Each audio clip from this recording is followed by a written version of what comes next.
What's up, everyone? Welcome to another edition of Processing Blue, where, yes, we process blue for you. I'm Alex Zietlow, and I'm joined by Mike Kaye, and we're Carolina Panthers beat writers for the Charlotte Observer.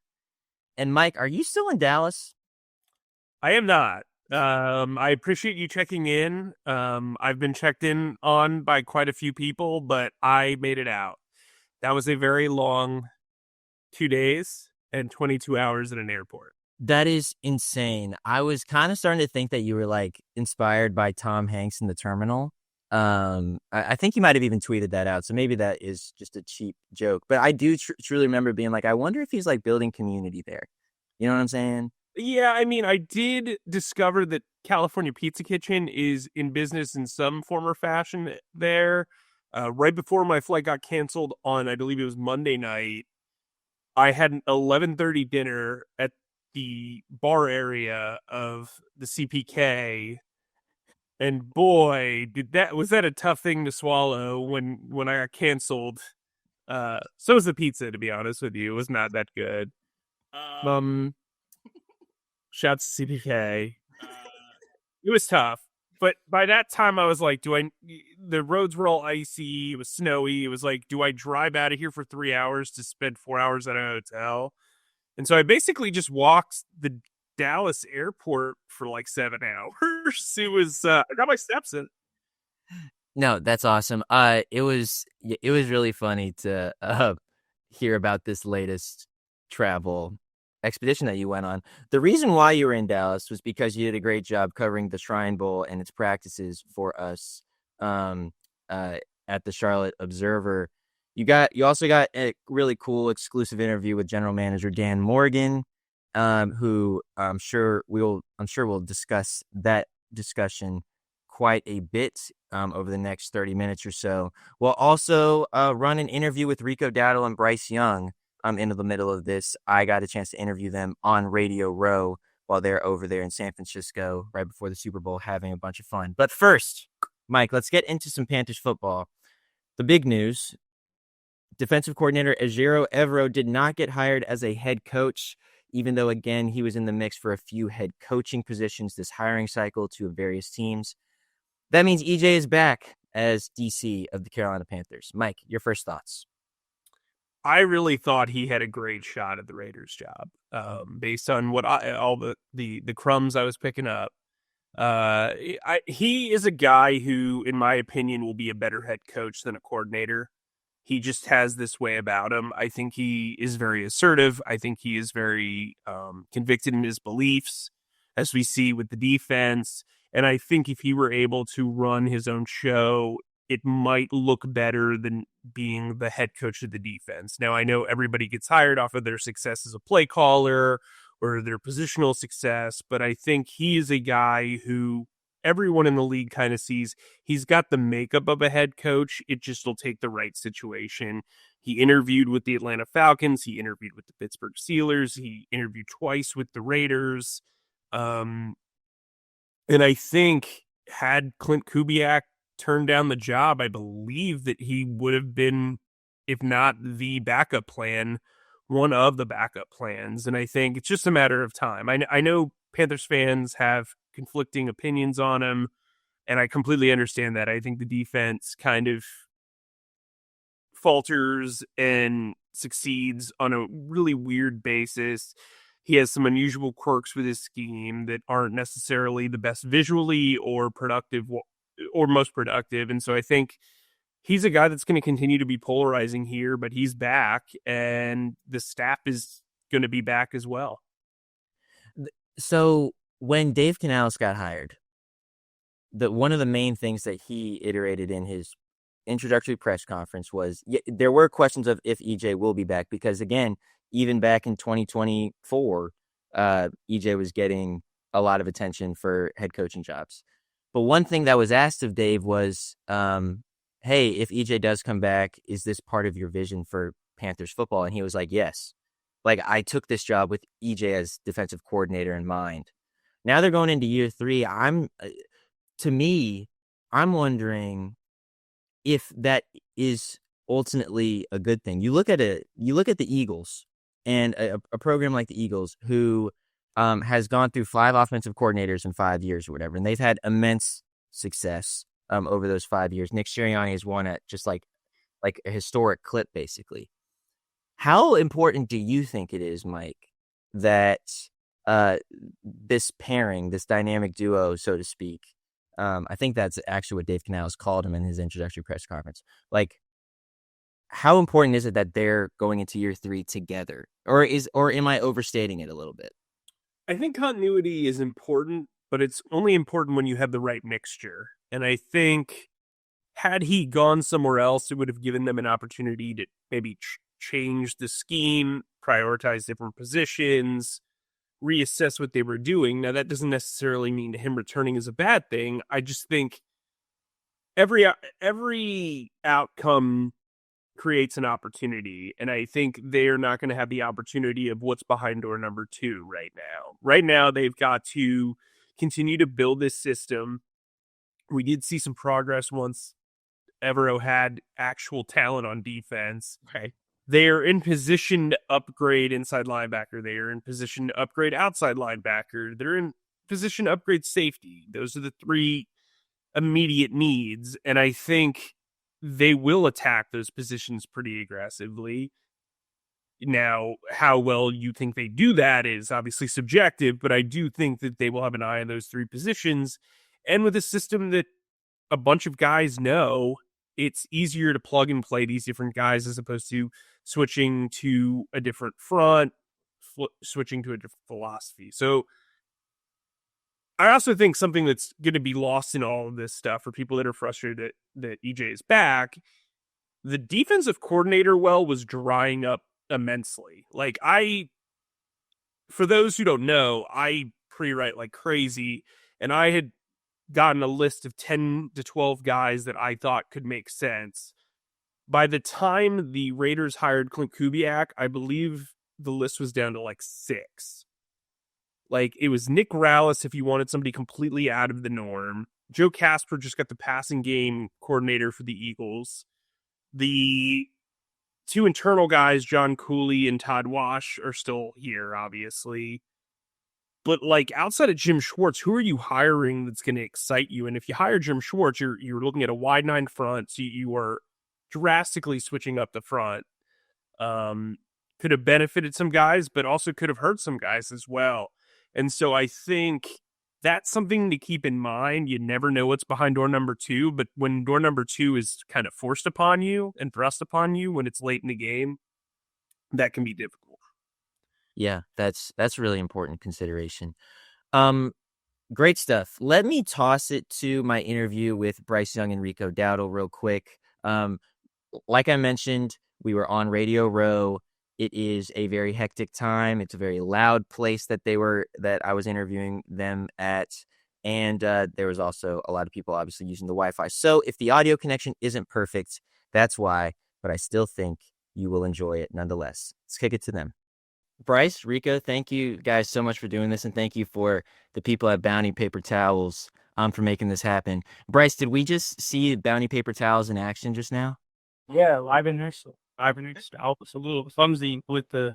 I don't know, but you can't see. There's wings back here. I was pretty clumsy and weird. I was there. Couldn't be at a better spot. Bounty got me right. Did y'all avoid the snow in Charlotte this weekend? Yeah, it was just. No, did you avoid it? Oh yeah, I was just chilling. Just okay. Yeah, I got out in the snow a little bit with the kids. Got a couple of tables out when they was ready to go in. Everyone out. I enjoyed it. Yeah, Rico, did you do some sledding or like what did the family do? Try to do some sledding down the driveway. Got a little hill down the driveway. Try to do some sledding, but the youngest one got cold and started complaining, and that's when they ended. So. Yeah, no, totally, I get that. Well, again, thank you guys for taking this time to do this. I got a couple football-related questions and hopefully a couple fun ones as well. Bryce, I want to start with you. We in the media got 2 or 3 days after the season was over. We heard that the Panthers were planning on picking up your 5th-year option. That's keeping you in Carolina through 2027. Did that kind of play out how you expected it to? Can you take me into how that all came together? Yeah, I mean, I try to never really have really any expectations. I'm very grateful, very blessed. Try to take everything one day at a time. But just from my standpoint, I love the Carolinians. I love this organization. I'm super grateful, and super proud to be a part of the team. So, I want to continue to do whatever I can to, you know, push myself so we can be the best situation. And again, I'm grateful for the organization. Yeah. Also, I'm just now noticing, I was like, oh, y'all are twinning, but it's literally Bounty apparel that y'all are wearing. Did my ring man. Each other's ring man. So and that's what we get about. That's awesome. Rico, I also wanted to ask you about your off season. You're in a relatively familiar position than you were last year, coming off an 1,000 rushing yard season. You'll be a free agent in March if a deal doesn't get struck before then. How does this February for you compare to last year's February? Like you said, I'm in a pretty similar situation. So at this point for me, like, I'm pretty much just waiting until whatever that deadline may be and when they can start negotiating and things like that. And if something do get done before, I do, but I'm just sitting back I'm chilling, enjoying the time with the fam, getting my body and stuff back right, getting ready for next year. But other than that, the agency and everything, they'll take care of the rest of that. So just chilling. Word. Okay, I wanted to ask you guys two questions that I didn't get a chance to ask you during the year, that I think could be cool. Rico, you had a premonition right before the Miami Dolphins game, if I remember correctly. You said you told some teammates that you were going to run for 180 yards. You ended up running for over 200, so you kind of shortchanged yourself a bit. Um, have you ever had a premonition like that before? Like, have you ever had a thought like, oh, I'm going to do something big this next game, and has it come true like that before? Yeah, I think that's what you all for me. I'm more of a like say it, speak it, and make it come to fruition type of guy. So yeah, I talk a lot, honestly, to be honest with you. So I've been like probably every game you can ask me. I thinking I'm going out there going have a big one. That's my goal. That's what I want to do. So yeah, but so I would definitely say that has happened in the past before. Because I'm always trying to speak about positive, going out there and doing something good. So I imagine it's happened at AC Reynolds as well, while you were over there. oh yeah, for sure. Yeah. That's cool, man. Um, Bryce, I've also been meaning to ask you this the past couple years. So we know the story of your first touchdown pass. You throw it to Hayden Hurst, and Hayden Hurst just gets caught up in this emotion and he just chucks it as far as he can into, in the Atlanta Falcons Stadium. And then Andy Dalton very kindly makes it his mission the rest of the game to go track down that football for you. So you have that football, I know. Do you have other footballs just like I don't know, in your trophy case in your house or in your locker room that you keep? And where do you store them? How many do you have? Just generally, what about that whole thing? Yeah, my parents have all the stuff, all like collectible and stuff. Yeah, certain game balls, words and all that from the past. My parents keep all that. Word. Any football like means something extra special to you? I'm sure that the first NFL touchdown pass means a lot to you. Yeah, that was cool. I honestly, I'd say me personally, I'm not a huge collectible or like memorabilia type of person for my own on my own stuff.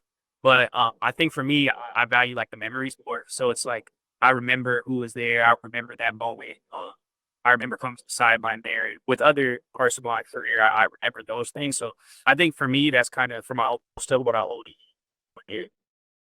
Nice. Do you collect anything else? Like, I don't know, baseball cards. I know you're a basketball guy. Do you collect anything solid than that? Not really, not really. Kind of the same thing, just similar. Word. Okay, last one for both of you, and forgive me, might be a bit of a stretch, but because Bounty is such a versatile product and y'all are such versatile people, I want to ask you this question. If you guys weren't professional football players, what would you be? And I'm sure that that is a brutal question, so I will stall a little bit for you guys to think about this. But if you guys weren't in the NFL, what would y'all be doing? A good question. Yeah, that's a good question. Oh, yeah, that's a great question. I might agree with psychology. So I would probably be something along along those lines. That kind of writes it on fair because that's probably. Yeah, for me, like I said, I got my degree in retail management. I like to consider myself a business, like small business and things like that. And sometimes, but yeah, so something probably along those lines, clothing or something like that, fashion or something. Rico, I would think that it would have to do with numbers or something. You said the what? I would think you'd have to you would because you're so adept with numbers. I would imagine it would be some sort of math or something like that. I do numbers right now. Numbers. Bryce, I'm not sure that I mean, there's no reason why you would know this, but the first time I met Rico, I was talking to him and I wanted to get his high school head coach's number, and I said, "Hey, I would love to connect with him." Blah blah blah. And Rico's like, "Oh yeah, I got you." And he just listed off his high school coach's number off the top of his head. He just know he just knows all these like phone numbers in his head, and I'm just like, that's such a like old fashioned trait. Like we don't do that in today's world. So very cool. I don't know who else can do that. I can say, like, if I look at some number one time, I better remember it. Like, photograph. So I remember it. Nice. Okay, thank you guys so much for your time. Really appreciate it. And we're back. Thanks again to Bryce Young and Rico Dowdle for doing this. Yeah, and shout out Bounty Paper Towels too. I mean, Bryce Young and Rico Dowdle took turns being the quicker picker-uppers when it came to yardage on the ground at times during the season. So it's only right that they should promote such a brand. And now they'll clean up with some extra contract news, whether it's Rico signing a big deal or Bryce Young having that 5th-year option. Yeah, I'm done. I will see myself out. Did you just say clean up and just like pray that something came to your brain? Yes. Yeah. That's how most of my jokes work. Yes. That's I think sorry. Go. No, but what I was going to say is I think what's kind of cool and speaks to the way that these guys bonded. I know it's an advertising thing, but it's pretty cool that Rico and Bryce are doing this together. You can tell that's going to be a relationship that lasts pretty long. Go ahead. Absolutely. Well, I thought that I was trying to get ahead of you because I thought you were going to talk about this right now, but you made a good point about Rico. He's going to be a free agent in March if the Panthers don't intervene prior to then. If you're reading the tea leaves right now, Mike, is Rico going to be back in Carolina? No, there's I would put his return at like a 15%. And it's not because either side doesn't want to work together. It's the reality of the situation. Dave Canales really wants to employ a 2-back system. They just invested a ton of draft capital in Jonathan Brooks and Trevor Etienne. They can't really count on Brooks, but they're past the point where they can pay Rico such a low wage to ball out the way he did. And obviously he's going to want to be front and center as number 1 running back. And that's just probably not in the cards here. I don't know where it'll be elsewhere, but I think he's a guy that a lot of name value and clout has been given to him after this season. Obviously the double pump, the Miami game, the Dallas game, the Packers game. Obviously he whittled down at the end production-wise, but I think he's a guy that people will be excited about if he's heading to a new place. I think from the Panthers' perspective, they have like around $11 million in salary cap space entering Tuesday, according to Spotrac. So like they'll make some moves and they'll expand that cap space, but to dedicate so much money to the running back position when you've already spent a 2nd-round pick on Jonathan Brooks, 4th-round pick on Trevor Etienne, and oh, by the way, you extended Chuba Hubbard. So it's just a lot of the math is not adding up to a Rico Dowdle reunion in Carolina. And honestly, I think it's to both sides' benefit. Why overpay for a running back who clearly needs the ball as much as he does, but also who kind of waned down the stretch? And then conversely, if you're Rico Dowdle, do you really want to have to grab a job away from Chuba Hubbard again? Do you want to compete for snaps? Do you want to have to be mix and match all the time? I just think it's a clean break, and I think Rico Dowdle more than served his purpose in 2025. Now he's going to go try to cash in and get a multi-year deal. And that makes complete and utter sense. I feel like we had the same exact conversation last offseason, though, because you had Chuba Hubbard coming off, like, just getting a massive extension. You had Miles Sanders still in the middle of a multi-year deal. Yes, Jonathan Brooks just tore his ACL. There was sort of this premonition that he wasn't going to play in 2025, but, he was still there. And so then, okay, you release Miles, you get Rico back. Okay, you think that's all the Panthers are going to do. And then they spend it was a day 3 pick, but a draft pick nonetheless on High day 3 pick, a 4th round pick. Yeah, it was a high day 3 pick on Trevor Etienne. And so, like, Mike, your logic is sound, but I also am just like wouldn't be surprised. You know what I'm saying? If they go and make some play at free agency, because we kept hearing, oh, they have this stable of running backs, blah, blah, blah. And of course that included my guy, Raheem Blackshear. But so that obviously made a lot of sense to the earnest fan's eye. But for real though, like I probably wouldn't be surprised if something happens in free agency on the running back market, just because I feel like we've been here before. Oh, I think for sure they will add a running back in some form or fashion. I don't think that as I drink my processing blue Gatorade, sorry, it's been a long day, but I'm trying to cut off caffeine this late, because if you've noticed in all of our other podcasts, I constantly like chugging coffee.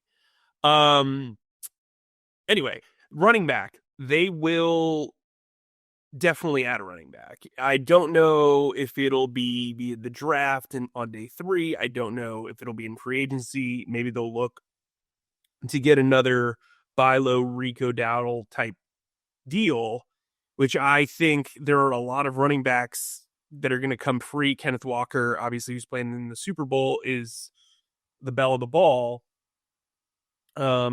But there are a lot of running backs available, and I think if you can get a guy for a 1 year, $2 to $4 million contract, you feel good about that. That way you're supplementing the group as opposed to springing it forward. Now, they really like to run the ball, and they really cannot count on Jonathan Brooks. We've talked about this before. Jonathan Brooks returning and playing extremely well would be a huge, huge story and a blessing to the offense. That said, they cannot rely on him whatsoever. They can't pretend like he's part of the plan until he is out there running, because 2 back-to-back ACL injuries on the same knee is a damning situation. He's kept a great attitude. You wrote about it earlier this offseason. Everyone wants him to succeed. And something that I was talking to a lot of people at the Shrine Bowl about is, since we were talking about the Shrine Bowl earlier, we were in Texas where he played, obviously. There is a difference between a bad pick and a bad player. And I'm kind of working my way through this. I think that drafting Jonathan Brooks in the 2nd round was a bad pick. It was. It does not matter what he does the rest of the way through this contract to, if you told me you were only getting 2 years of a 2nd round pick, you would say, wow, that doesn't seem like a worthwhile investment. That said, I still think Jonathan Brooks could be a very good player. And so I think something that we kind of push these guys out. We say this guy's a mistake, or this is a mishap, or this is a bust, or whatever. I think you have to differentiate that. I think Jonathan Brooks drafting Jonathan Brooks in the 2nd round has put them in this situation where they had to bring in Rico, where they had to invest in Trevor Etienne, where they're going to probably have to invest again. The pick is the investment, and it feels like a bad investment. That said, he could go out and have 2 800 rushing yard seasons and still be a productive player. And I think like that's what you have to cling to, right? Is not the value in the investment now, but what does the player do from here?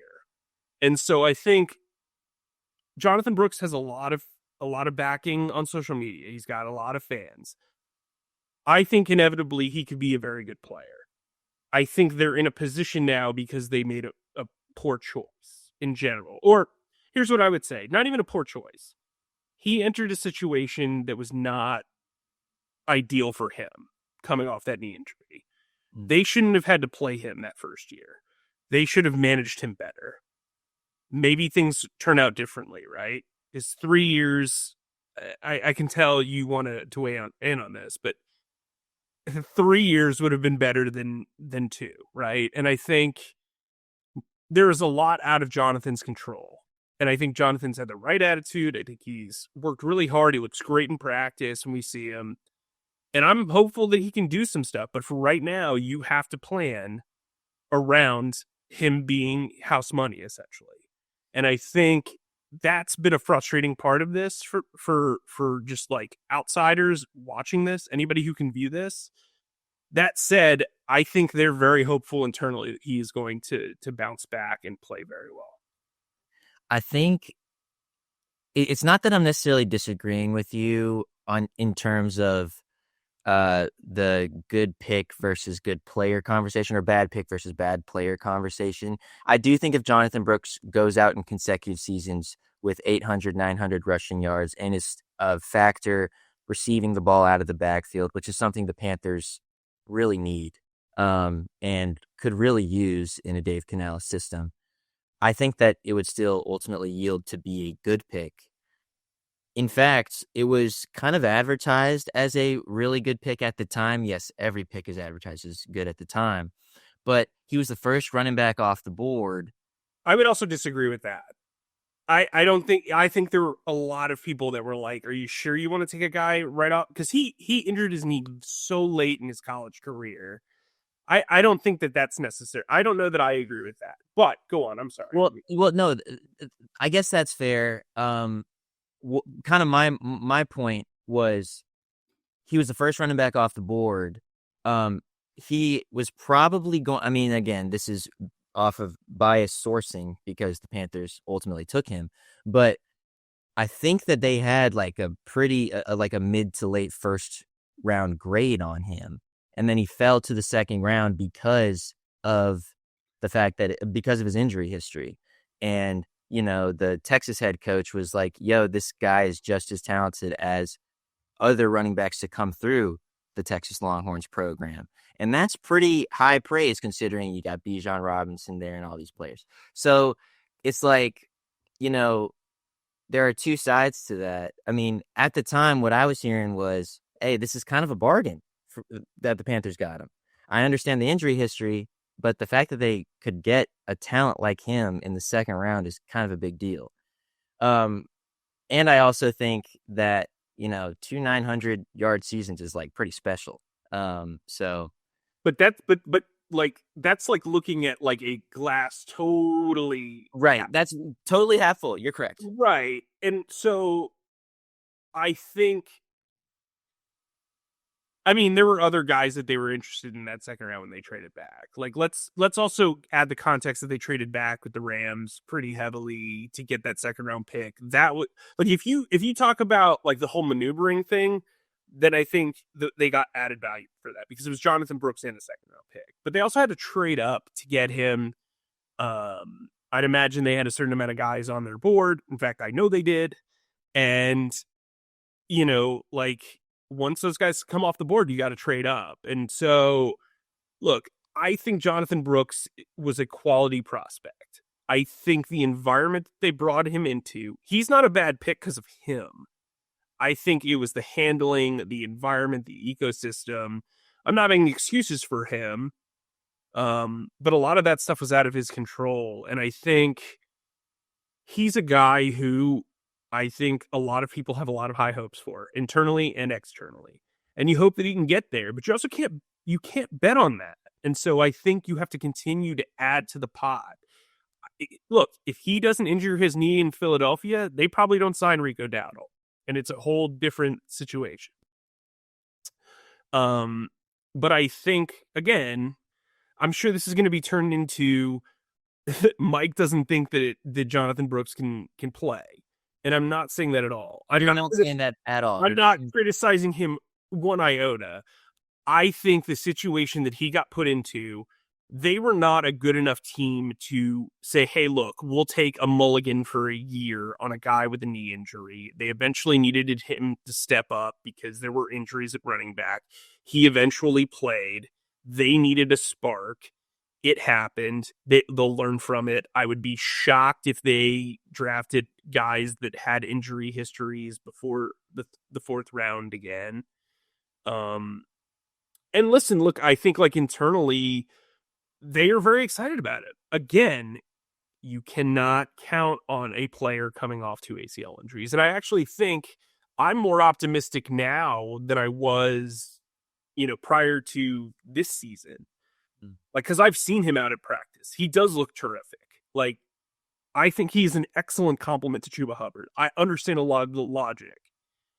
I don't think the logic was flawed. I think where he came, I mean, look, we saw there's a whole new strength and conditioning staff in place. Those guys did a really nice job this year. I also think the running back room is a little different. They've developed a young guy in ETN who they feel like they can get the ball to at certain points in games. I think Rico having success gives you the opportunity. Like if Brooks is at full speed, he can play that role and he can play that role very well.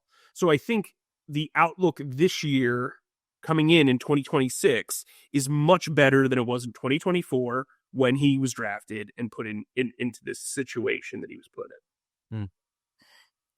The Jonathan Brooks story is something that we're going to write a lot about, talk a lot about, debate a lot about.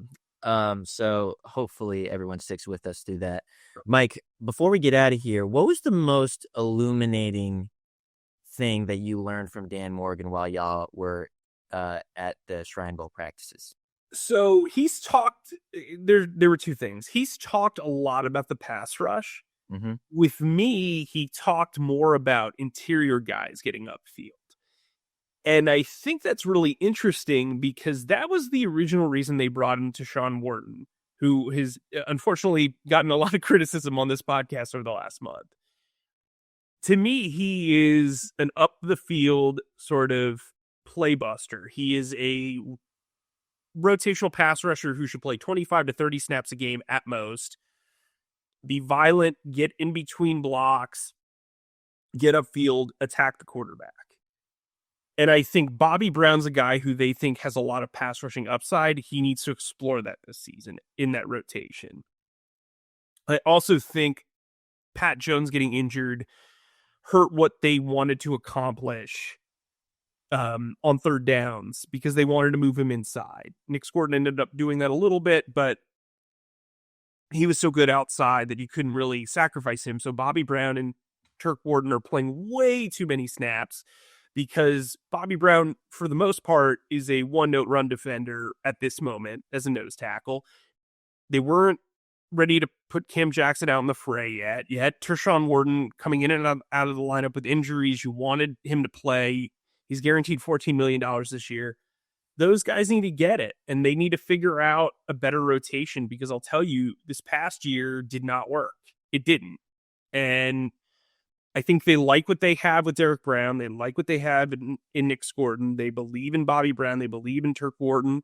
They're going to have to figure out A'Shaun Robinson's contract because of the cuttable players, he's like with a red X on him is like the most easy guy to move on from, even though he's played well. But you're going to save around, $8 to $10 million based on what you do.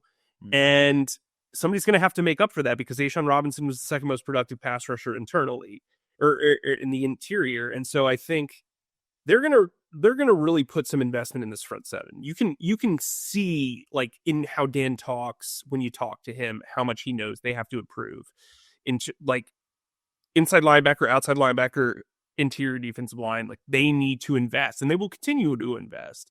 And then what do you think of that? And then I'll tell you my second point. I think that is interesting because all we've heard from Dan Morgan is going on these radio things. And I'm not saying that he is a very honest person, but is also very, chill, laid back.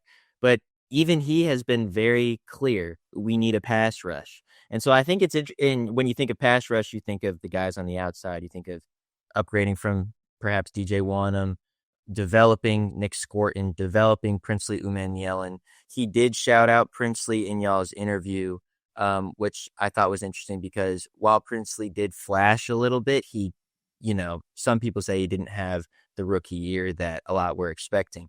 I actually thought that he was a bit better in the opportunities given to him. He didn't have a ton, particularly down the stretch. But, so I think it's interesting that was your main takeaway, considering, the Panthers, again, were a bottom half of the league, maybe bottom quarter of the league pass rushing defense. So They were tied for 30th. Tied for 30th. Well, there you go. In sacks, at least. Then my other thing was, I posed the question during his press conference about backup quarterbacks and developing them.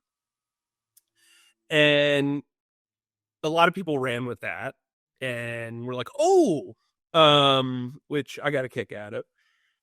And so that became like a talking point on his talking circuit as he went through every radio station in America on this pretty much. So I wanted to follow up with him and ask him what he was looking for in a backup. And I thought what was really interesting is he brought up the mobility aspect. And I think that's really interesting because we saw how stationary and statuesque Andy Dalton was against Buffalo.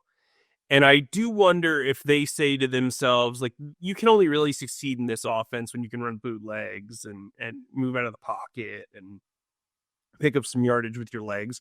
You also probably want a comparable skill set to Bryce Young, who, as we've seen, while he's not a burner, he's very good with situational running. He's also very good with throwing on the run.